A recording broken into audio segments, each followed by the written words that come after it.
이 시간에 먼저 조금 다룰 주제는 뭐냐면 성경은 지어낸 이야기가 아닌가요? 라는 이야기에 대해 좀 살펴보길 원합니다. 성경에 대해서 조금 살펴보길 원합니다. 우리가 가끔 이런 이야기를 듣습니다. 예수님이 실존한 인물인 것은 알겠어요. 하지만 성경에 기록된 예수님의 이야기를 모두 믿을 수 없진 않나요? 물론 그 중에 실제 있었던 이야기도 있겠죠. 하지만 실제로 일어난 이야기보다는 부풀려진 이야기가 더 많다고 생각해요. 예수님에 대한 이야기도 훗날 제자들이 예수님을 신격화한 것 아닌가요? 성경의 이야기는 특별한 목적을 위해 훗날 인간이 지어낸 이야기라고 생각을 해요. 많은 사람들이 그런 이야기를 하죠. 성경을 저희는 하나님의 말씀이라고 믿습니다. 하나님께서 이 말씀을 하셨다. 그리고 성경은 지어낸 이야기가 아니다. 하나님 주신 말씀이다 믿습니다. 그런데 세상 사람들은 결국에 성경도 인간이 쓴 거 아니냐. 인간이 썼으니까 결국에 인간이 만들어낸 이야기 아니냐. 인간이 지어낸 이야기가 아니냐라고 이야기하는 거죠. 다른 많은 종교들처럼 인간이 만들어낸 종교이고 기독교도 그다음에 기독교가 믿는 성경인 경전인 성경도 인간이 쓴 책이고 인간이 만들어낸 책이 아니냐라고 이야기를 합니다. 그렇다면 우리는 이런 이야기에 대해서 성경은 지어낸 이야기가 아닌가요? 라는 질문에 대해서 우리는 어떻게 답할 수 있을까요? 아마 여러 가지 답변이 가능할 것 같아요. 그리고 저는 개인적으로는 그렇습니다. 정말 성경에 대해서 오랫동안 연구하고 배우고 이렇게 목회자로서 살아가다 보니까 정말 저도 예전엔 그런 생각들을 많이 가졌어요. 예수님을 믿지 않았을 때. 그런데 예수님을 믿지 않을 때 가졌던 생각들이 얼마나 조금 잘못된 생각이고 얼마나 협소한 생각인지를 좀 깨달았어요. 그래서 저는 오늘 여러분과 함께 뭐 성경이 하나님의 말씀임을 전체적으로 다 증명할 수는 없겠지만 그래도 몇 가지 이야기를 좀 나눠보면서 우리가 왜 성경을 하나님 말씀을 믿는지에 대해서 좀 이야기를 좀 나눠봤으면 좋겠습니다. 첫 번째로 성경은 전설과 달리 성경의 기록은 매우 이른 시기에 이루어졌습니다. 라는 표현을 좀 살펴보길 원해요. 이게 무슨 얘기냐면 이런 거예요. 대부분의 전설이나 신화는 어떻게 시작하냐면 아주 먼 옛날로 시작을 해요. 그렇다면 왜 아주 먼 옛날로 시작을 할까요? 아주 먼 옛날로 시작을 해야지만 아주 먼 옛날 이야기로 시작을 하면 뭐가 없어요? 목격자가 없잖아요. 증인이 없어요. 그렇기 때문에 마음껏 이야기를 만들어낼 수 있었어요. 아주 먼 옛날에 있었던 이야기인데 어떻게 이야기하는데 누가 확인할 수 있습니까? 전혀 확인할 수 없기 때문에 이걸로 시작됩니다. 그런데 전설이나 신화들은 여러분 한번 보세요. long time ago 아주 먼 옛날로 시작해요. 그런데 성경은 그렇지 않아요. 성경에 있는 이야기들은 어떤 이야기예요? 여기 오늘 일어난 이야기를 성경은 기록하고 있습니다. 대표적인 예가 예수님에 대한 기록이에요. 예수님에 대한 기록은 예수님이 승천하신 지 15에서 20년 이내에 바울의 서신서들이 쓰여지기 시작했어요. 그러니까 예를 들어서 15년에서 20년 사이에 기록했다고 하면 이 서신서가 성경이 기록될 당시에 어떤 사람들이 있는 거예요? 예수님을 만난 목격자들이 있는 거예요. 그래서 만약에 이 성경에 기록된 내용이 실제 사건과 다른 내용이다.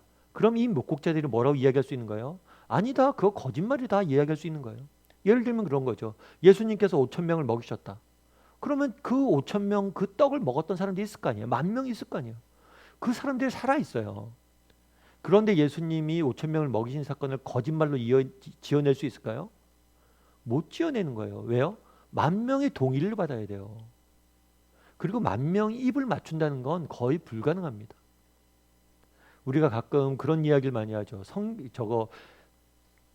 어떤 사건이 일어나면 가장 중요한 게 뭐냐면 어떤 사건이 발생하면 제일 중요한 게 증인이에요. 증인. 증인이 몇 명이냐? 이것이 굉장히 중요합니다. 왜요? 증인이 있으면 그 사건이 확실한 걸 알 수가 있기 때문이에요. 예를 들어서 검사들이 우리가 이제 누군가 잘못해서 검사한테 붙잡혀 가잖아요. 그럼 검사들이 하는 일이 있어요. 그건 뭐냐면 계속 묻는 거예요. 그날 무슨 일을 했습니까? 그리고 딴 얘기하다가 똑같은 걸 물어요. 계속해서 똑같이 밤새 묻습니다. 왜 물을까요? 거짓말은요. 계속 답하다 보면 뭐예요? 조금씩 틀려져요. 거짓말을 드러나게 돼 있어요. 사실이 아니면 똑같은 사실에 대해서 반복적으로 물었을 때 거짓말, 틀어지는 것들이 있어요. 그러니까 다르게 얘기하면 한 명이 자신이 만든 거짓말도 지키기가 쉽지가 않아요. 그런데 만 명이 입을 맞춰서 거짓말을 한다? 이건 불가능해요. 예수님의 부활도 마찬가지예요. 예수님에 대한 부활에 대한 소식들을 적어놨습니다. 성경이. 그런데 그 편지에 바울이 편지를 쓸 때 뭐라고 썼냐면 그때 예수님을 만난 사람이 지금도 다 살아있다. 궁금하면 그 사람들에게 물어봐라 라고 이야기를 하는 거예요. 많은 사람들이 성경은 지어낸 이야기라고 이야기를 합니다. 그런데 성경은 지어낸 이야기가 아니에요. 왜요? 대부분의 지어낸 이야기, 신화나 전설들은 다 어떻게 시작합니까? long time ago. 아주 먼 옛날로 시작돼요. 그런데 성경의 이야기는 어떻게 시작돼요? 오늘 여기에 있는 일들로 기록하고 있습니다. 10년 전에 있었던 일을 기록하고 있는 거예요. 다 아는 거예요, 사람들이. 물론 이 기록이 되기 전에 이미 입소문을 통해서 다 번지고 있었어요. 그 번졌던 이야기를 그냥 정리만 하는 거예요. 다르게 이야기하면 성경의 이야기들은 오늘 여기에 있었던 이야기를 내일 이야기하는 거예요. 그래서 이 성경의 이야기들은 거짓이 들어갈 확률이 적습니다. 왜요? 오늘 여기에서 있었던 이야기들을 성경은 기록하고 있기 때문이에요. 특별히 이 목격자들 중에서는 어떤 사람도 있어요. 예수님을 좋아하는 사람도 있지만 그렇지 않은 사람들도 있어요. 예를 들어서 그런 사람들도 있는데 버젓이 살아있는데 그 사람들 앞에서 거짓말을 하면 그 사람들이 거짓말을 증명하겠죠. 그 당시 게다가 로마는 기독교를 대적하고 있었어요. 아무리 기독교가 역사의 왜곡은 어떨 때 일어나냐면 가진 자, 힘 있는 자들이 왜곡을 해요. 그런데 그 당시 기독교는 전혀 힘이 없었어요. 왜곡할 능력이 없었던 거예요. 훗날 기독교가 로마의 지배적인 종교가 됐습니다. 하지만 초창기 성경이 기록될 때는 로마에서 정말 너무나 힘없고 나약한 변방에 정말 몇 안 되는 무리였어요. 이 사람들이 거짓말을 만들어낼 수는 없어요. 많은 사람들이 성경은 지어낸 이야기라고 이야기합니다. 하지만 그렇지 않아요. 왜요? 성경은 아주 먼 옛날의 이야기가 아니라 오늘 여기서 일어난 일들을 기록하고 있기 때문입니다. 둘째로 성경은 전설이나 신화와 같이 그 기록이 너무나 비생산적이에요. 다르게 이야기하면 이런 거겠죠. 어떤 사람이 전설이나 신화와 같은 어떤 이야기를 지어냅니다. 이 지어낼 때 뭐가 있어요? 목적이 있어요. 목적이 있고 의도가 있어요. 그러면 이 이야기를 지어낼 때 특정 목적과 의도를 위해서 사건을 왜곡을 해요. 그런데 성경은 이렇게 보기에는 너무나 이렇게 어떤 특정 목적과 의도를 가지고 지어냈다라고 보기에는 너무나 비생산적이란 거예요. 다르게 말하면 이런 거예요. 예를 들어서 예수님의 마태복음에 보면 예수님의 족보가 나옵니다. 예수님의 족보가 나오면 여러분 생각해 보십시오. 세종대왕이 있어요, 우리나라. 세종대왕이 있어요. 세종대왕 우리가 세종대왕이라고 부르고 많은 사람들이 존경을 하죠. 그럼 여러분 역사 속에서 세종대왕이 잘못된 점들, 세종대왕의 문제점들 이런 것들을 낱낱이 기록한 역사책이 있나요? 사실 이런 것들은 잘 기록하지 않아요. 오히려 숨겨요. 그런데 성경에 보면 예수님이 족보가 나오는데 이 족보에는 이상한 이야기들이 너무 많아요. 이방 여인들 그리고 잘못된 사건들이 다 기록되어 있어요. 예를 들어서 정말 예수님이 우리가 믿는 종교의 지도자잖아요. 그럼 이 사람들 좋은 얘기만 적어놔야 되는데 안 좋은 얘기도 다 적어놨어요. 뿐만 아니죠. 베드로를 아시죠? 베드로는 초대교회의 굉장히 중요한 지도자입니다. 그럼 여러분 초대교회 제일 중요한 지도자이면 이 지도자가 얼마나 뛰어난 인물인지 얼마나 정말 위대한 사람인지를 기록해놔야 되잖아요. 그런데 그렇지가 않아요. 성경은 이 베드로를 겁쟁이, 비겁한 사람, 정말 자신이 모시는 지도자가 죽을 때 외면하고 도망간 사람으로 기록해놨어요. 뿐만 아니에요. 이스라엘 역사의 가장 위대한 다윗은 어떻습니까? 성경에 등장하는 모든 인물들은 하나같이 그들의 단점, 그들의 절망스러운 모습들, 그들의 비겁한 모습들, 겁쟁이 모습들을 다 기록해놨어요. 이게 무슨 도움이 되냐는 거예요. 그럼 왜 이런 것들을 다 기록해놨냐는 거예요. 이유는 한 가지예요. 그건 뭐예요? 사실 그대로를 기록해 놓은 거예요. 전혀 왜곡시키지 않아요. 만약에 성경의 이야기를 보면 정말 인간이 왜곡했다. 성경을 많이 지어내고 성경을 정말 있는 사건을 부풀려서 썼다. 그러면 이런 사건을 다 빼야 돼요. 그런데 전혀 빼지 않고 그대로 적어놨어요. 왜일까요? 그냥 성경은 그냥 사실 그대로 적어놓은 책이에요. 만약에 정말 성경이 지어냈다 그러면 제가 보기에는 성경에서 빠져야 될 얘기가 많습니다. 그리고 많은 사람들이 그런 얘기하죠. 왜 성경은 여기가 달라요? 그런 거 다른 거 모르는 우리도 알잖아요. 여기 다른 거. 그거 맞추면 되잖아요. 그냥. 안 맞춰요. 그냥 둬요. 왜 오해 사격을 그냥 주다는 거예요? 성경은 철저히 지어낸 이야기가 아니기 때문에, 왜곡된 이야기가 아니기 때문에 고치질 않아요. 그냥 사실 그대로 본 그대로 적어 놓습니다. 많은 사람들이 성경은 지어냈다고 그래요. 왜곡했다고 그래요. 그런데 아무리 성경을 봐도 왜곡하고 지어낼 만큼 지어냈다고 보기에는 너무 비생산적인 이야기들이 많아요. 너무 좋지 않은 이야기들이 많아요. 그럼 왜 그랬을까요? 사실 그대로 성경은 적어놨기 때문이에요. 예를 들면 그런 거예요. 예수님이 부활한 다음에 제일 최초의 목격자가 누구냐면 여자예요. 그런데 그 당시 세계관 속에서는 여자는 법적 증인으로 자격이 없어요. 여자는, 유대인들은 그 당시에 어떻게 기도했냐면, 내가 여자로 태어나지 않은 거, 내가 남자로 태어난 것에 늘 감사 기도를 드렸어요. 여자로 태어난 것들에 대해서는 거부감이 컸습니다. 그만큼 여자는 어떤 법적인 능력들이 없었어요. 그런데 그럼에도 불구하고 가장 중요한 기독교의 증인으로서, 기독교 부활 사건의 증인으로서 누굴 세워둬요? 여자를 세워둬요. 만약에 이것을 인간 지어냈다면 남자로 바꿔야 돼요. 그런데 성경은 전혀 그렇지 않습니다. 이런 것뿐만 아니라 너무나 많아요. 정말 많은 사람들이 성경을 인간이 썼다라고, 왜곡했다라고 이야기합니다. 지어낸 이야기라고 이야기합니다.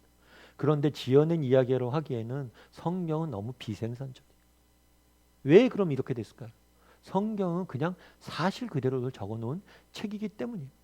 그리고 세 번째로, 성경이 지어내지 않는 정말 하나님의 말씀이라고 우리가 보는 이유는 뭐냐면, 성경의 기록을 대하는 제자들의 자세예요. 그건 뭐냐면, 성경은 우리가 어떻게 보냐면 저자를 40여 명이라고 봅니다. 40명이 넘는 사람들이 썼어요. 그리고 약 1600년에 걸쳐서 기록되었다라고 이야기합니다. 그리고 성경을 기록한 사람도 다양해요. 학자도 있었고 제사장도 있었어요. 그런데 목자도 있었고 소장농도 있었고 너무나 다양한 사람들이 있었어요. 뿐만 아니라 이 성경은 성전에서도 기록되었고, 그 다음에 광야에서도 기록되었고, 왕궁에서도 기록되었고, 심지어 감옥에서도 기록되었어요. 전쟁 중에도 기록되었어요. 정말 다양한 사람들, 다양한 여건들 속에서 사람들이 기록되어져 있어요. 그런데 이 성경을 기록한 사람들과 이 성경을 읽는 사람들의 태도가 전혀 인간의 책을 대하는 태도가 아니에요. 보통 신화나 전설은 어떤 게 있냐면 버전이 있어요. 왜 버전이 있냐면, 이게 만약에 예를 들어 지어낸 이야기인 걸 알잖아요. 그럼 그 후대 사람들이 뭐냐면, 그 종교를 믿는 사람들이 조금씩 애들을 해요. 조금씩 더해요. 그래서 버전이 점점 변하면서 이야기가 확장이 되어져 갑니다. 그런데 성경은 전혀 그렇지 않아요. 성경은 처음 기록될 때나 수백 년이 지났을 때나 똑같아요. 성경은 수많은 사본이 있어요. 그런데 수백 년 전에 기록된 사본이나 수백 년 후에 기록된 사본이나 똑같아요. 왜 똑같을까요? 아까도 얘기했던 것처럼 뭐 어법이 잘못된 것 같고 뭔가 틀린 것 같아요. 그럼 고치면 되는데 고치지 않아요. 자기가 생각에 틀렸다고 생각해도 그대로 둬요. 왜요? 그것은 인간이 쓴 책이 아니라고 믿기 때문이에요. 내가 지어낸 이야기라고 생각한다면 후대 사람들이 분명히 고쳐요. 그런데 성경은 전혀 고치지 않아요. 성경의 저자들과 성경을 기록해서 옮기는 기독교인들은 하나도 그걸 고치지 않습니다. 왜요? 그건 사실이고 하나님의 말씀이라고 믿기 때문입니다. 모든 세상에 지어낸 이야기는 버전이 있습니다. 신화와 전설은 버전이 있어요. 끊임없이 변화돼요. 왜요? 지어낸 이야기를 알고 믿기 때문에, 알고 있기 때문이에요. 그런데 기독교인들은 전혀 그러지 않아요. 많은 사람들이 정말 지어낸 이야기라고 생각합니다. 그런데 지어낸 이야기라면, 진짜 지어낸 이야기라면 지어낸 이야기인 걸 누가 제일 잘 알까요? 제자들이 제일 잘 알아요. 기독교인들이 잘 알아요. 그러면 조금씩 고쳐가요. 그런데 고치지 않아요. 왜요? 지어낸 이야기가 아니기 때문에. 그리고 마지막으로 성경을 우리가 하나님 말씀, 또 한 가지, 성경을 우리가 하나님 말씀을 믿는 이유는 뭐냐면 예수님에 대한 성경의 기록은 매우 사실적입니다. 이게 무슨 얘기냐면 예를 들어서 신화나 전설이 있어요. 신화나 전설은 장르 나름의 장르가 있어요. 장르. 그러니까 신화나 전설을 여러분들이 한번 읽어보면 비슷한 유형의 비슷한 분위기로 글을 써요. 그런데 성경은 장르 자체가 달라요. 성경은 뭐냐면 역사에 가까워요. 예를 들어서 신화나 전설은 기록될 때 어떤 게 없냐면 구체적인 지명과 인물이 등장하지 않아요. 우리가 알 수 없는 곳에서 알 수 없는 사람들이 이것들을 했다라고 기록되어 있어요. 그런데 성경은 철저히 구체적인 지역과 이름이 등장을 해요. 그 당시에 어떤 일들이 있었고 누가 무엇을 했는지 다 기록되어 있어요. 예수님이 십자가에 달리실 때 그 십자가를 대신 주고 간 사람 구레네 시몬의 이름이 있어요. 그리고 그 당시 예수님이 십자가에 못 박혔던 로마의 장교의 이름들이 있어요. 다 이름들이 다 나와 있어요. 구체적인 장소와 이름들이 다 돼 있어요. 마치 역사책을 기록해 놓은 것처럼 성경이 기록되어 있다는 거예요. 이거는 다른 책들과 근본적인 차이예요. 여러분들 신화나 전설, 나머지 종교들의 경전을 보십시오. 그것들은 마치 이야기처럼 꾸며놨어요. 소설 이야기를 읽는 것처럼, 먼 판타지 소설을 읽는 것처럼 그 이야기가 구성되어 있어요. 그런데 성경은 판타지 소설과는 전혀 달라요. 기록된 내용이네. 구체적인 인물과 사건과 지명과 모든 것이 마치 신문 기사처럼 적혀져 있어요. 그렇기 때문에 성경, 우리는 지어낸 이야기가 아니라, 그러니까 다르게 말하면 신화나 전설과는 장르 자체가 달라요. 마치 성경 역사책처럼 기사처럼 기록되어져 있는 거예요. 만약에 지어낸 이야기라면 그렇게 기록하지 않습니다. 장르를 그런 장르로 선택하지 않아요. 그리고 마지막으로 무엇보다도 성경의 기록을 정말 하나님의 말씀으로 믿는 이유는 무엇이냐면 성경의 기록으로 인해서 나타난 사람들의 변화 때문이에요. 어떤 책을 읽습니다. 우리가 어떤 책을 읽으면 예를 들어 감동을 받을 수가 있어요. 그리고 어떤 책을 읽으면 어떤 지식을 얻을 수가 있어요. 그런 것들의 책이 있죠. 대부분의 다른 종교들의 경전을 보면 그것들을 통해서 무엇을 깨달아요? 도덕적 감화를 받아요. 그리고 도덕적 교훈을 받아요. 그리고 내가 이 땅에서 어떻게 살아야 될지에 대해서 배웠다라고 이야기합니다. 그런데 성경은 그렇지가 않아요. 성경을 읽었던 사람들은 다 같이 뭐라고 이야기합니까? 내가 그곳에서 생명을 발견했다. 내가 그곳에서 기쁨과 평안을 얻었다라고 이야기해요. 그곳에서 내가 바뀌었다. 그 책으로 인해서 내가 바뀌었다라고 이야기해요. 어떤 지적 교훈을 얻었거나 어떤 내가 감정적 교훈을 받았거나 변화를 얻었거나 이렇게 이야기하지 않습니다. 뭘 얻었다고 그래요? 생명을 얻었다고. 그리고 성경을 읽은 사람들의 근본적으로 삶의 변화가 일어나요. 지금도 마찬가지죠. 정말 어떤 책들은 아무리 유명한 책들도 한 시대, 한 지역에서 몇몇 사람들, 아니 좀 더 많이는 여러 명의 사람들에게 영향을 미쳤을 수 있어요. 하지만 수천 년에 걸쳐서 수많은 문화권에서 수많은 사람들에게 동일한 생명력 있고 영향력을 미친 책은 성경밖에 없어요. 지금도 마찬가지죠. 지금도 과학이 발달하고 많은 사람들이 그런 얘기를 합니다. 이제 과학이 발달하고 점점 종교가 쓸 차이는 없을 것이다. 그럼에도 불구하고 지금도 수많은 과학자들이 예수님을 믿고 수많은 젊은이들이 예수님을 믿고 정말 예수님을 위해서 자신의 인생을 드려요. 성경을 읽고 성경을 통해서 자신이 변화되었다 이야기하고 성경 말씀을 위해서 자신의 인생을 다 바칩니다. 그게 특정 문화권, 특정 지역, 특정 사람들의 이야기가 아니에요. 어떻게 그 오랜 세월 동안 그 많은 문화권, 많은 사람들의 삶에 이런 변화가 있었냐는 거예요. 사람이 쓴 책이라면 이런 영향력을 미칠 수 없다는 거예요. 아니, 사람들이 성경을 통해서 받은 교훈은 사람들이 쓴 책을 통해서 받을 때 받은 그런 교훈이 것이 아니라고 증거를 해요. 여러분들도 정말 성경을 한번 읽어보십시오. 정말 성경이 인간이 쓴 책이 주는 것과 전혀 다른 것을 우리에게 줍니다. 이 성경을 통해서 일어나는 변화, 그것이 정말 성경이 하나님 말씀임을 증명하는 거예요. 한 사람이 있습니다. 이 사람은 1809년에 켄터키주에서 태어났어요. 그리고 1816년에는 가족이 파산을 했습니다. 아주 어린 나이에 집이 망한 거죠. 7살 정도에. 그래서 졸지에 아주 가난한 빈민이 됐어요.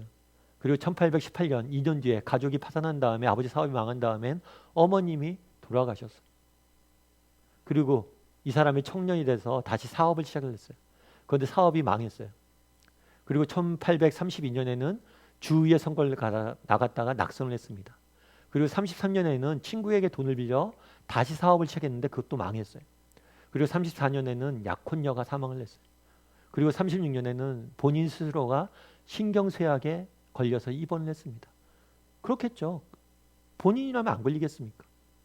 정말 어려서 집이 망하고 어머니가 돌아가시고 어렵게 자기도 공부를 해서 정말 열심히 사업을 시작했는데 망하고 또 다른 길들을 걷는데 또 망하고 1년에 한 번씩 다 망해가는 거예요. 그리고 사랑하는 사람들이 다 떠나가는 거예요. 그러니까 본인도 마음이 아프겠죠. 그런 다음에 38년에는 뭘 했냐면 주위의 대변인 선거에 나가서 낙선을 했어요. 40년에는 정부통령 선거위원회에서 낙선을 했어요. 43년에는 하원의원 선거위원회 낙선을 했어요. 48년에는 하원의원 재선거에서 낙선을 했어요. 54년에는 상원의원 선거에서 낙선을 했어요. 56년에는 부통령 후보 지명선거에서 낙선을 했어요. 58년에는 상원의원 선거 재출마에서 낙선을 했어요. 그 끝에 60년에 미국 대통령으로 당선이 됩니다. 이 사람이 링컨이에요. 링컨의 인생은요, 2년, 3년마다 한 번씩 큰 인생의 좌절과 아픔을 경험합니다. 실패를 경험합니다. 나중에 기자가 물어요. 어떻게 이러한 아픔과 어려움 속에서도 자기는 이겨낼 수 있었냐고. 어떻게 대통령이 될 수 있었냐고. 그랬을 때 이 링컨이 그런 얘기를 합니다. 어머님의 유산 때문이라고. 어머님의 유산이 그럼 뭘까요? 어머님이 어렸을 때 돌아가셨어요. 게다가 그 당시엔 집이 망한 상태였어요. 어머님이 자기한테 어렸을 때 준 유산이 있대요. 그건 뭐냐면 성경이었대요. 성경을 하나 주면서 정말 링컨아, 네가 이 성경책, 하나님의 말씀을 믿고 정말 이 말씀대로 살려고 노력해봐라. 자기는 그 어머님이 주신 그 성경책 하나 때문에 여기까지 올 수 있었다고 이야기합니다. 그러면서 링컨이 이런 이야기를 해요. 성경은 하나님이 인간에게, 나에게 주신 선물 중에서 최고의 선물입니다.